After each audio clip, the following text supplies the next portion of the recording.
नमस्कार, मी वंदना बोलत आहे. वंदना किचनमध्ये आपल्या सगळ्यांचं स्वागत आहे. मी आज इडली बनवणार आहे. त्याच्यासाठी हा बघा रात्री पीठ भिजवलेलं आहे. हे बघा, मी इडलीला पीठ घातलेलं आहे. 2 वाट्या, ह्या वाटीने 2 वाट्या तांदूळ घेतलेले आहे.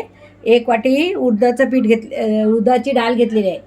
पण मी ह्याच्यामध्ये डोसे पण बनवणार आहे. त्याच्यासाठी मग मी चमचाभर चणा डाळ घातलेली आहे. 1 चमचा मूग डाळ घातलेली आहे.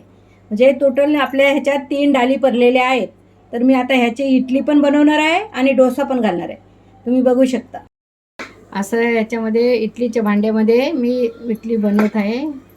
तुम्ही बघू शकता. 1 चमचा घातलेला आहे पीठ.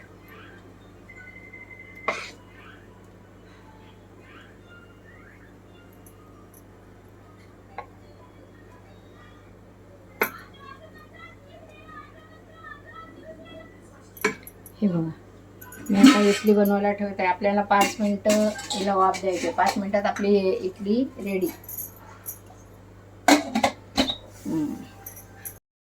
ही बघा आपली इडली काढून तयार झालेली आहे शिजून. आता तुम्हाला माझी इडली दाखवत आहे. माझी इडली सांबार तुम्हाला आवडला तर माझ्या चॅनलला लाईक करा, सबस्क्राईब करा, बेल आयकॉनला क्लिक करा.